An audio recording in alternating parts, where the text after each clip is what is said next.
Bonjour à tous, bonjour à tous. Vous m'entendez désormais? Ah, formidable. Très bien. On t'entend. Très bien. Très bien, très bien. Formidable. Bah, écoutez, et je vous invite à participer dans le chat, me dire si vous m'entendez. Vous m'entendez? Formidable. Très bien. Eh ben, écoutez, on peut rentrer de plein pied dans ce webinaire. Judith Trincard, le docteur Judith Trincard, merci beaucoup de ta présence pour ce webinaire spécial, un webinaire que j'ai intitulé, on va dire, Grand Angle, précisément pour vous offrir le maximum de lisibilité sur ces questions qui font le cœur de votre activité professionnelle, que sont le secret professionnel et, pour les médecins qui participent à ce webinaire, le secret médical. Alors, le secret professionnel, le secret médical, dans quel contexte? Dans des contextes particuliers qui font, là aussi, le cœur de l'actualité, les violences conjugales intrafamiliales et les maltraitances faites aux enfants. Vous avez certainement dû suivre le dépôt du rapport de la Civise, la commission qui a été menée de main de maître et avec une extrême humanité et rigueur par le juge des enfants, Édouard Durand, et qui a permis de déployer des axes de prise en charge, notamment par les professionnels, sur ces questions-là, de lever ou pas du secret professionnel, de lever ou pas du secret médical.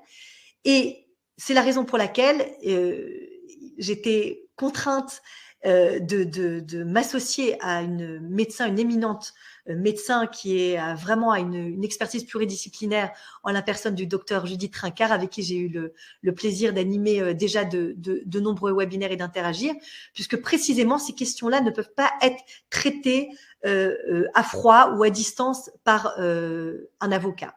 Et que sur ces questions-là de secret professionnel et de secret médical, ce sont des questions qui se réfléchissent à plusieurs, c'est-à-dire pas chacun dans sa profession. Moi, il m'arrive en tant qu'avocate d'être sollicitée par certains médecins qui veulent que je les accompagne devant l'ordre des médecins ou devant telle ou telle juridiction pour des questions de levée de secret médical. Ou alors, il m'arrivait aussi d'accompagner des assistantes sociales qui étaient poursuivies, en tout cas, ou parfois auditionnées simplement dans le cadre de la levée de leur secret professionnel. Et précisément, ces questions-là demandent véritablement à comprendre quel est le contexte professionnel des uns et des autres pour mieux s'accompagner, je dirais en quelque sorte, les uns les autres, et surtout pour mieux comprendre quels sont les enjeux. Pourquoi est-ce que je vous présente le webinaire de cette manière-là? Et je vais tout de suite après passer la parole au docteur Trincard. C'est que cette question-là de la levée du secret médical et du secret professionnel s'envisage absolument dans une forme d'interaction indissociable. Je m'explique. Vous avez la personne concernée qui vient vous voir par la problématique. Vous avez le professionnel qui lui-même se pose la question de l'action qu'il doit engager ou pas. Et vous avez éventuellement l'avocat qui doit comprendre justement ces interactions et quelles sont les possibilités légales ou infralégales pour lever le secret médical, le secret professionnel. Et donc, ces questions-là ont longtemps bénéficié une sorte, je dirais, Judith, de traitement un peu nébuleux. C'est-à-dire qu'on savait, et on sait toujours, la question de l'inceste, par exemple, n'est pas arrivée là en 2022. Elle a émergé dans les années 80, 90, c'est monté en puissance, mais disons que c'était une question tout à fait connue. Sa prise en charge était laissée, je dirais, à peu près à la libre appréciation des professionnels, sans qu'il y ait un cadre particulier. Et c'est la première question que je vais te poser, Judith, en te demandant d'abord de te représenter auprès de tous nos participants. Comment se fait-il que cette question, qui est véritablement au cœur de la profession de médecin, ressurgisse aujourd'hui avec une telle acuité et aussi un tel clivage? C'est-à-dire, d'un côté, les médecins, je dirais, qui mouillent leur chemise pour porter ou pour dénoncer des cas de maltraitance, etc., et l'ordre des médecins ou les institutions de manière plus générale qui sont frileuses. Comment se fait-il que de tels débats, encore une fois, malgré le dépôt du rapport de la Civise, malgré un vade-mecum de l'ordre des médecins qui date de 2019 sur secret médical et violence au sein du couple, pourquoi encore aujourd'hui, en 2022, une telle difficulté dans l'appréhension de ces questions-là? Je te remercie Judith de m'avoir invitée sur ce webinaire. Donc, c'est, tu disais c'est un gros, gros, gros sujet et ça m'a beaucoup fait rire parce que je suis aidante familiale avec ma vieille mère de 86 ans et elle s'est trompée quand je lui ai parlé de ton webinaire, elle s'est trompée dans l'appellation. Elle m'a dit: «Ah, tu fais un gros binaire» et j'ai trouvé ça extrêmement drôle. Parce qu'effectivement, c'est un gros webinaire, donc c'est un gros binaire. Voilà. Donc je suis le docteur Judith Trincart. Je suis médecin légiste, psychiatre, addictologue et médecin de santé publique. Et je suis également secrétaire générale de l'association Mémoire traumatique et victimologie, présidée par la docteure Muriel Salmona. Et je suis également membre du conseil d'administration de l'association Amicale du Nid qui a en charge de prendre en réinsertion les personnes victimes de prostitution. Donc par rapport à ta question, le sujet du secret médical ou par rapport aux professionnels de services sociaux, etc., c'est un sujet extrêmement épineux depuis très longtemps parce que les professionnels sont confrontés à une réalité de terrain qui les met en danger parce qu'à la fois ils doivent se faire de signaler des choses qui sont extrêmement graves et en même temps on peut venir leur reprocher après d'avoir fait un signalement et de s'être positionné par rapport à une situation. Et donc, toute la gravité de ce signalement, c'est d'avoir présenté des choses euh, euh, en circonstance, en leur âme et conscience. Voilà ce qu'on leur demande. Alors, il y a différents cas particuliers. Il y a le cas du petit enfant, du mineur, et là, il n'y a pas à se poser de questions. Quand on est face à un mineur, on a une obligation de signalement, quel que soit le contexte. C'est obligatoire. Signalement par rapport au procureur et à la CRIP. Voilà. Après, quand il s'agit d'un adulte, là, ça devient extrêmement compliqué parce que ça dépend de la situation de la personne et son désir de pouvoir faire un signalement. Si la personne est en accord avec le signalement, on peut faire on a une obligation de signalement par rapport au procureur et à la CRIP. Si la personne refuse le signalement, on ne peut pas, on est tenu au secret médical et on ne peut pas faire de signalement si la personne n'est pas en accord. Sauf dans le cas où l'on a le sentiment d'un extrême danger et dans le cas des violences conjugales où la personne est sous emprise. Donc ce sont les deux facteurs impératifs. Que la personne soit dans un cas d'extrême danger, c'est-à-dire si elle vous dit là, mon mari va me tuer, je sais que si je rentre à la maison après la consultation avec vous, mon mari va me mettre un pistolet sur la tempe et il va m'abattre, etc. Ou je vais me suicider, je vais me jeter par la fenêtre, etc. Et dans le cas des violences conjugales, il faut également que vous ayez la notion de l'emprise, c'est-à-dire que la personne est sous emprise du conjoint, etc. Ce sont les deux critères pour que vous puissiez faire un signalement en disant voilà, Madame Machin ou Monsieur Truc risque de voir sa vie mise en danger et à ce moment-là, vous êtes délivré du secret et vous pouvez faire un signalement auprès du procureur et de la CRIP. Voilà. J'ai animé encore une intervention au Conseil de l'ordre vendredi dernier pour des médecins sur la prostitution et le fait qu'on puisse être délivré du secret médical par rapport aux violences subies. Et donc, le cadre est extrêmement limité.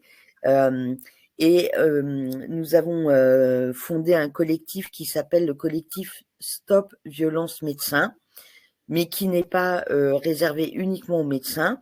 c'est aussi pour les familles et évidemment les assistantes sociales, etc., qui a défendu deux médecins qui s'appellent Eugénie Izard et Françoise Ferricelli, qui ont eu le courage de dénoncer des violences et donc de déroger au secret médical par rapport à des enfants qui étaient victimes de violences et d'inceste dans leur famille. Et elles ont été poursuivies par l'ordre des médecins par rapport à cette levée du secret médical. Et donc, c'est extrêmement important. Donc, nous les avons défendus, bien sûr. Nous les avons soutenus par rapport au fait que l'ordre des médecins les avait poursuivis pour cette levée du secret médical. Et c'est extrêmement important de savoir que il y a des moments où, en votre âme et conscience, vous avez cette notion qu'il faut lever le secret parce que les personnes que vous recevez sont en danger. Voilà. Après, il est très compliqué d'évaluer cette mise en danger et la façon dont vous voyez la personne que vous recevez. Voilà. Mmh. Judith, je rebondis sur ton exposé introductif extrêmement intéressant en précisant que le Conseil d'État a annulé le 30 mai 2022, donc cette année, cette interdiction provisoire qui pesait sur le docteur Izard d'exercer la médecine. C'est une pédopsychiatre donc de Toulouse qui avait donc signalé des suspicions de maltraitance à un juge des enfants, et elle avait été condamnée préalablement à 3 mois de suspension d'exercice de la médecine pour donc avoir fait ce signalement auprès du juge des enfants. Et ce qui lui avait été reproché, Judith, c'était que, alors c'est une notion assez spéciale, et à mon avis, et je serais très intéressée de vous lire, vous assistants sociaux dans le chat, ça n'était pas d'avoir jugé en quelque sorte dans son âme et conscience de la gravité des faits, mais c'était, alors c'est un terme intéressant et je serais très intéressée de t'entendre, c'était d'avoir péché par immixtion dans les affaires de famille. Et un article du Monde très intéressant mettait en avant les injonctions paradoxales qui pèsent sur les médecins, c'est-à-dire à la fois une obligation de signalement et en même temps une rétractation totale face à tout ce qui a trait à la sphère familiale. Est-ce que tu peux nous éclairer sur cette contradiction en tout cas qui, moi, de mon point de vue d'avocate, c'est-à-dire qui est dans la qualification juridique des faits, me paraît absolument incohérente dans la démarche, même thérapeutique ou médicale. Est-ce que tu peux nous éclairer là-dessus? Effectivement, c'est pour ça qu'il y a autant de médecins qui sont réticents au signalement et sont confrontés à cette injonction paradoxale, effectivement, comme tu viens de le dire. Et c'est aussi valable pour les assistantes sociales, les travailleurs sociaux, enfin tout personnel professionnel de santé qui se retrouve dans cette position schizophrénique, complètement dissociative, de garder le secret qu'on leur demande professionnellement sur tout ce qu'ils perçoivent de la situation de leurs patients ou des personnes qu'ils prennent en charge. Et en même temps, on leur dit, oui, mais si vous voyez quelque chose de dramatique, si vous voyez une situation très grave, etc., il faut signaler. Mais ils ne sont pas protégés. Et cette affaire du docteur Eugénie Izard et du docteur Françoise Ferricelli, qui ont été poursuivis par l'ordre des médecins parce qu'elles avaient levé le secret et qu'elles avaient eu cette immixtion dans les affaires de famille, tous les médecins et les professionnels de santé et du social se sentent en danger lorsqu'ils signalent parce qu'ils ne vont pas être protégés et suivis par leurs instances de soutien professionnel. Voilà. Et donc là, nous, ce qu'on réclame avec l'association Stop Violence Médecins, donc comme j'ai dit, qui est constituée à la fois effectivement de médecins, mais de familles et de professionnels du secteur social, c'est une nouvelle instance disciplinaire qui serait plus à l'écoute et plus en soutien des professionnels de santé et du social, afin de pouvoir les soutenir et non pas les poursuivre comme ils le font à l'heure actuelle, en disant: «Ah mais vous avez, fait un signalement, c'est pas bien parce que, vous êtes, vous avez levé le secret professionnel, vous vous êtes, plongé dans les affaires de famille, ce qui n'est pas normal» et cetera. Or, ces médecins n'ont fait que leur devoir en signalant la situation. Voilà. Il faut rappeler que, à l'heure actuelle, seulement 3 des signalements, concernant des affaires d'inceste et de violences sexuelles, seulement 3 sont faits par des médecins. Voilà, ce qui montre à quel point les médecins sont terrorisés de faire, des signalements, parce qu'ils ont peur, de perdre, les patients qu'ils suivent, parce qu'ils ont peur, d'avoir des représailles, parce qu'ils ont peur, d'être déconsidérés par leurs patients et donc les médecins sont, on avait fait une étude, hem, dans le département de la Picardie, pour savoir si, les médecins étaient prêts à signaler, les faits de violences sexuelles sur leurs patients. La majeure partie avait dit, je crois que c'était 70 ou 80 avaient dit: «Non, moi je ne veux pas signaler parce que j'ai peur de représailles de mes patients et j'ai peur que mes patients, quittent mon cabinet» et on leur avait proposé, d'utiliser un petit instrument qui avait été conçu pour faciliter la parole de l'enfant au cabinet. Et là, pareil, une très grande majorité avait dit: «Non, je ne veux pas me servir de cet instrument, parce que j'ai peur, que les révélations qui soient faites au cabinet, fassent partir ma patientèle». Voilà et donc ça montre à quel point, notre culture de médecin moi, quand j'avais fait mes études de médecine, maintenant, je suis vieille, ça remonte à très longtemps, mais on n'avait aucune formation spécifique sur les violences, faites aux enfants, faites aux patients, ni sur l'inceste et donc je pense que c'est extrêmement important, de faire, ces formations, ces interventions.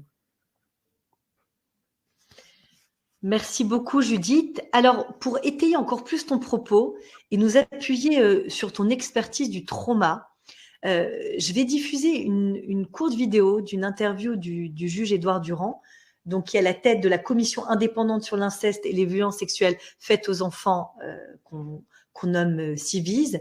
Il a écouté des centaines, peut-être des milliers, je ne sais pas, de personnes qui ont défilé de tous âges cette année. Il a rendu un rapport absolument édifiant et avec des recommandations qu'on va étayer juste après. Avant de vous transmettre la vidéo, je vous invite encore une fois à télécharger les nombreux documents qui sont dans l'onglet documents ou files. Vous avez 20 documents qui sont extrêmement précieux pour que vous puissiez accompagner au mieux vos rendez-vous sur ces questions éminemment sensibles. Et je vous le répète, vous avez un bon de consultation juridique gratuite. Effectivement, la marche à suivre pour ce type de questions est tellement sensible. N'hésitez pas, pour celles et ceux qui ne nous connaissent pas encore, mais vous pouvez tout à fait nous adresser des salariés ou des agents que vous accompagnez ou tout simplement m'envoyer une question. En général, je suis assez réactive. Je réponds sous 48 heures.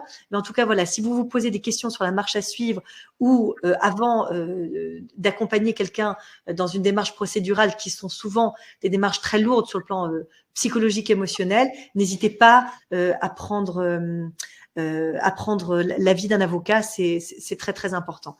Alors, dans l'idée, encore une fois, que ces webinaires sont là pour vous aider à accompagner au mieux les personnes sur de vastes sujets de droit et société, eh bien, il y a un élément primordial qu'il faut prendre en compte, c'est celle du trauma, sur lequel je t'interrogerai, Judith, juste après la diffusion de cette vidéo. Il est 7h48, Léa Salamé, votre invitée ce matin, est coprésident de la Civise, la commission indépendante sur l'inceste et les violences sexuelles faites aux enfants. Et bonjour Édouard Durand. Bonjour. Merci d'être avec nous ce matin. Vous dénoncez les violences faites aux enfants depuis des années et l'impunité de leurs auteurs. C'est même le combat de votre vie, autant comme juge des enfants, vous l'avez été pendant 17 ans, que depuis près de 2 ans où vous coprésidez donc la Civise, la commission indépendante sur l'inceste et les violences sexuelles envers les enfants, une commission qui avait été créée après la publication du livre choc de Camille Kouchner, La Familia Grande. Vous publiez aujourd'hui un livret à destination des professionnels pour mieux repérer et mieux signaler les crimes commis sur les enfants. Vous allez nous donner vos préconisations en exclusivité dans un instant. Mais d'abord, revenons sur l'ampleur du phénomène et sur le travail colossal que vous avez mené depuis près de 2 ans à la Civise. Vous avez entendu, écouté, lu plus de 16 000 témoignages de victimes partout en France.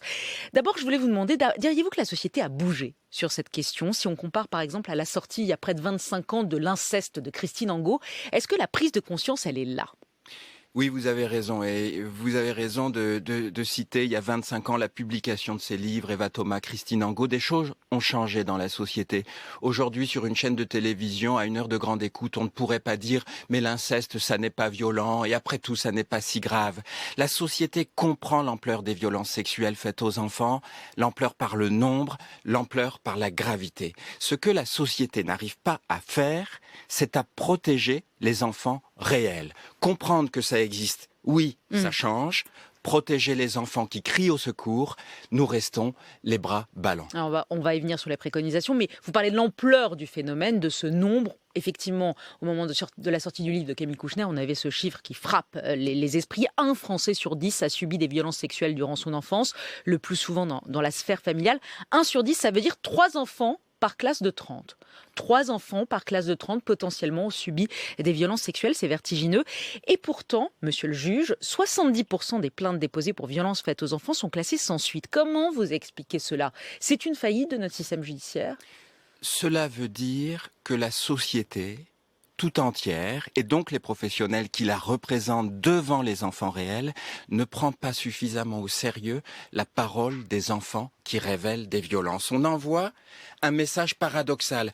Il faut révéler les violences que vous subissez, quel que soit votre âge, mais ne nous parlez pas de viol, d'agression sexuelle, d'inceste. Pourquoi? Parce qu'on ne les croit pas. On les croit pas, les enfants. Vous avez souvent dit ça. Vous avez dit, quand un enfant parle, on commence par imaginer qu'il ment ou qu'il manipule.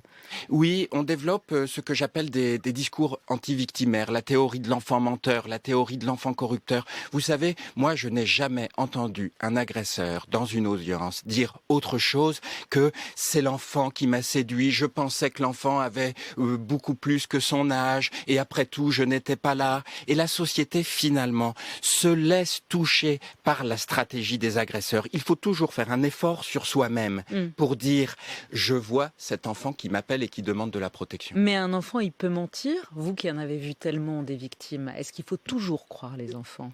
Il faut toujours croire l'enfant qui révèle des violences. Et pour plusieurs raisons très objectives. Et c'est pourquoi je l'affirme toujours. La première, c'est qu'un enfant qui révèle des violences et qui voit dans le regard de l'adulte qui l'écoute, qui n'est pas cru, risque un effondrement psychique. La seconde, c'est qu'un enfant qui révèle des violences et qui n'est pas protégé immédiatement perd confiance dans le monde des adultes. Est-ce que c'est ça que nous voulons inspirer aux enfants? La troisième, c'est que les théories sur les fausses dénonciations, les fausses allégations sont totalement infondées. Ce que la documentation, le savoir nous montre, c'est que le risque que nous courons n'est pas de surinterpréter, d'inventer des victimes. C'est au contraire de laisser passer des enfants sous nos yeux sans les protéger. La réalité, c'est celle-ci. Vous dites que ce qui vous a le plus marqué lors de vos auditions, ces 16 000 personnes témoignages que vous avez reçus, c'est la présence perpétuelle de la souffrance. Ce qu'il faut comprendre, c'est que c'est la plupart du temps des adultes qui viennent parler à cette commission. C'est des gens qui ont subi des violences dans leur enfance et ça remonte ensuite. Et vous dites cette souffrance, elle dure, elle est extrême et elle dure. Ce n'est pas penser à quelque chose de douloureux qui s'est passé il y a longtemps, c'est l'éprouver encore aujourd'hui. Et vous dites, le garçon ou la fille qui a été violée ou abusée à 8 ans, à 10 ans, à 12 ans, eh bien elle prend perpète. Il prend perpète. Oui, vous avez tout à fait raison. C'est ce que nous disent ces hommes et ces femmes qui ont un courage admirable et dont la société doit prendre conscience. Voyez-vous, je n'oublierai jamais cette femme que j'ai reçue, qui avait à peu près 45 ans, une dame qui travaillait dans les métiers de l'aide aux enfants, justement, assistante sociale dans une école avec des petits-enfants. Elle venait d'emménager dans une maison qu'elle avait choisie, où elle se sentait bien, qu'elle avait aménagée. Et puis elle s'est rendue compte que dans cette maison, il y a des moments, elle se sentait pas bien, elle faisait des malaises. Elle a compris qu'elle faisait des malaises à chaque fois que se déclenchait la chaudière de la maison. Vous ouvrez le robinet d'eau chaude, eh bien cette femme, elle fait un malaise. Et progressivement, elle a compris que Elle faisait des malaises parce que son père la violait contre les parois de la chaudière, pour identifier le moment où la mère entrait sous la douche et sortait de la douche. Et c'est toute la vie, ce présent perpétuel de la souffrance s'immisce dans toutes les sphères de l'existence, jusque les plus intimes. Vous avez déjà fait un certain nombre de préconisations, Édouard Durand. Le gouvernement a réuni hier un conseil des ministres spécial dédié à l'enfance. 2 annonces ont été faites, la création d'un office de police spécialisé dans... Voilà, Judith. Alors, bon, c'est un homme de loi et c'est un homme qui parle véritablement avec son cœur et qui a mené un travail absolument remarquable. Ce qu'il décrit, Judith, cette présence perpétuelle à l'âge adulte de l'agression, qui a été traduit depuis quelques années par l'allongement de la prescription. C'est-à-dire aujourd'hui, on peut dénoncer 30 ans après les faits, précisément ces faits d'inceste. Est-ce que tu peux nous expliquer, toi qui es spécialiste du trauma, comment est-ce que ça fonctionne, cette image de cette femme qu'on visualise parfaitement, qui se retrouve face à une chaudière et elle ne sait pas pourquoi ça l'angoisse. Elle se rappelle que son père l'a violée près d'une chaudière, etc. Est-ce que ce sont des phénomènes de sorte je dirais, de sortie d'amnésie traumatique que tu vois souvent chez des adultes qui ont vécu des maltraitances sexuelles? Ça, c'est la première question, une explication du trauma de manière large, de cette dissociation traumatique liée à l'amnésie traumatique. Et ma deuxième question, c'est qu'est-ce que tu conseilles aux assistants sociaux, aux médecins, aux RH qui nous écoutent aujourd'hui pour accompagner au mieux ce type de révélation dans leur bureau et que précisément ce type de révélation ne les laisse pas un peu sidérés sans véritablement savoir comment éclairer la personne ou l'accompagner? Alors, pour répondre à ta question, Judith, il faut parler d'état de stress post-traumatique, le SPT, ou PTSD, Post-Traumatic Stress Disorder, et la mémoire traumatique. Donc, j'invite toutes les personnes qui nous suivent à se rendre sur, je fais de la publicité gratuite, se rendre sur le site mémoiretraumatique.org, parce que là, on n'a pas beaucoup de temps et c'est un peu compliqué à expliquer. Mais pour toutes celles et ceux qui sont intéressés, allez sur le site et vous allez avoir toutes les explications détaillées de ce que c'est le SPT ou Post-Traumatic Stress Disorder et la mémoire traumatique. C'est une réaction inconsciente qui se fait dans le psychisme de la personne qui est victime de violences graves, violences physiques, violences psychologiques, violences sexuelles, etc., etc. Donc, c'est un mécanisme inconscient qui va permettre à la personne de se dissocier pour survivre. Mais à long terme, ce processus va être délétère et va engendrer des symptômes qui vont gravement léser la vie de la personne. Voilà. Donc, ce mécanisme intervient chez toute personne victime de violence. Et donc, ça va... je ne sais plus, c'était quoi ta première question, Judith? Ma première question, c'était si tu pouvais rebondir sur les propos du juge Durand et citer ces dialogues qui peuvent s'établir avec les adultes et les assistants sociaux qui peuvent venir les voir en disant voilà, je sens qu'il y a quelque chose qui remonte en moi, j'ai été victime d'inceste quand j'étais enfant. Voilà. Alors, cette question de la prescription est éminemment importante parce qu'en fait, il se produit des phénomènes qu'on appelle le déni et l'amnésie. Alors, le déni, c'est plus ou moins volontaire, c'est-à-dire vous allez avoir des personnes qui vous disent mais non, mais moi, comme les personnes victimes de violences conjugales, les personnes victimes de prostitution, etc. Mais non, mais moi, je m'en sors très bien, il n'y a pas de problème, j'ai pas de soucis, j'ai vécu ça, mais il n'y a pas de soucis. Et l'amnésie post-traumatique, alors il y a différents types d'amnésie, c'est pareil. Je vous invite à aller voir Mémoire Trauma. Il y a plusieurs types d'amnésie post-traumatique. C'est une façon pour l'inconscient de la personne de continuer à survivre malgré les violences qu'elle a vécues. La problématique de recevoir ces personnes-là, c'est que parfois, souvent, effectivement, elles ne vont pas être conscientes des traumatismes qu'elles ont vécus. Et le